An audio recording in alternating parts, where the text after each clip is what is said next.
ఏంటి మార్కండయ్య నన్ను పిలిచావు? బ్రో, కష్టపడి నేను తపస్సు చేస్తుంటే మధ్యలో వచ్చి డిస్టర్బ్ చేస్తామేంటి బ్రో? నీకు డీటెయిల్స్ కావాలా, వరాలు కావాలా? అంటే ఇప్పుడు నువ్వు స్వామీజీనా? మేము కూడా సినిమాలు చూస్తాం బ్రో. స్వామీజీ అంటే కిరీటం ఉంటుంది, 6 ప్యాక్ బాడీ ఉంటుంది, చేతి కడియాలు ఉంటాయి. నీకు వరాలు కావాలంటే అడుగు, డీటెయిల్స్ కావాలంటే వెళ్ళి గెటప్ వేసుకొస్తాను.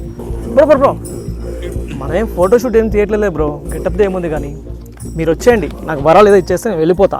ఇప్పటికే చాలా శ్రమ నుంచి తపస్సు చేస్తాను. రే మచ్చా, టైంకి వచ్చావురా. రే ఇక్కడ ఉన్నావా నువ్వు? నీకోసం ఎక్కడెక్కడ వెతికినాను రా, కాళ్ళు నొస్తున్నారబ్బా ఎక్కి ఎక్కి. అబ్బా ఈయన స్వామీజీరా, మనకి బోల్డెన్ వరాలు ఇస్తాడు, నువ్వు చడిగేసాయి. రే బ్రెయిన్ ఏమన్నా దొబ్బిందారా? అక్కడ ఎవరున్నారని రా. ఏంట్రా నైట్ తాగేది ఇంకా దిగలేదా నీకు? అంత పెద్ద మనిషి కనిపిస్తున్నట్లేదా నీకు?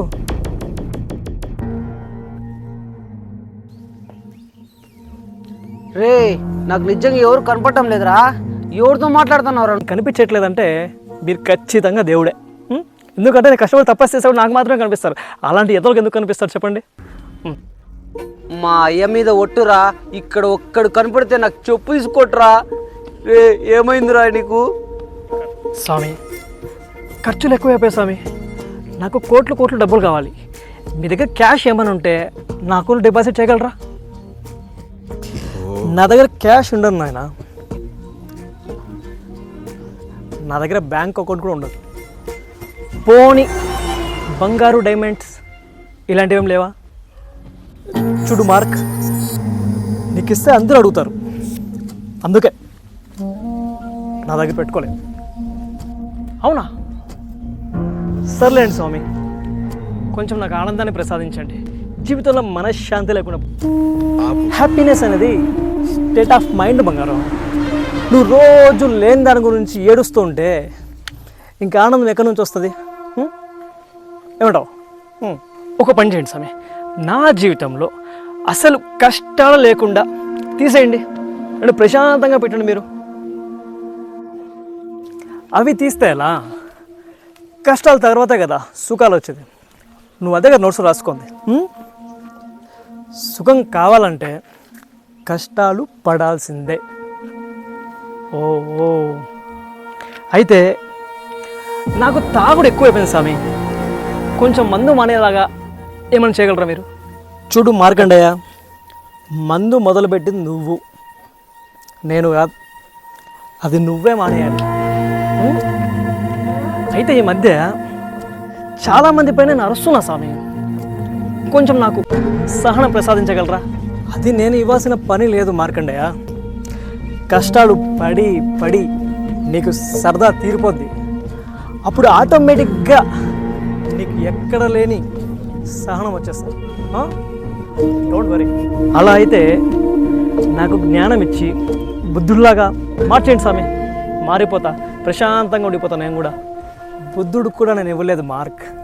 ఆయన 49 రోజు ధ్యానం చేస్తే ఆయనకు జ్ఞానోదయం. ఇది నువ్వు కూడా ట్రై చేయొచ్చు, అదేం పెద్ద పని కాదు, నీకు కూడా జ్ఞానోదయం అవుతుంది. వద్దులే స్వామి, అంత ఓపిక లేదు. పోనీ ఈ కొత్త సంవత్సరమైనా నా జీవితం ఏమైనా మారుతుందా? చూడు మార్క్, నీకు రోజు సెలబ్రేట్ చేసుకోమని ఇంత పొడుగు జీవితం ఇచ్చా. నువ్వు ఒకరోజు సెలబ్రేట్ చేసుకొని నా జీవితం మారుతుందా అని నన్ను అడిగితే ఎలా? చెప్పు.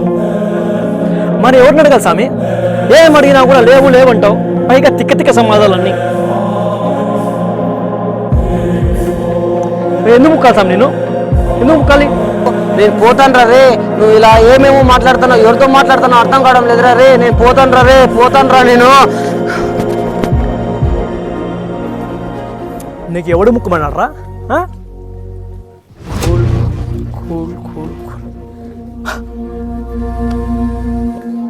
నా కోసం ఇంత పెద్ద తపస్సు చేసావు కదా, ఆ తపస్సు నీకోసం చేయాల్సిందిరా. జీవితంలో అన్నీ నేనే చేసేస్తే ఇంకా నువ్వేం చేస్తారా బేవకూఫ్? సారీ మార్క్,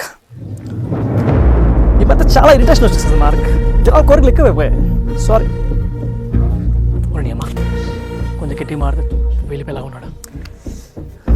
బ్రతకడం చేత కాకపోతే బ్యాకప్ చెప్పి పైకి వచ్చి నీకు జీవితంలో అన్నీ ఇచ్చా, కొత్త సంవత్సరం కూడా ఇస్తున్నా. ఆడుకుంటావో పాడుకుంటావో తాగి తందనాలు ఆడతావో నీ ఇష్టం. ఇలా ప్రతిదానికి నన్ను పిలవద్దు మరి నువ్వు. సరేనా? బాయ్ మరి. Mark, happy new year.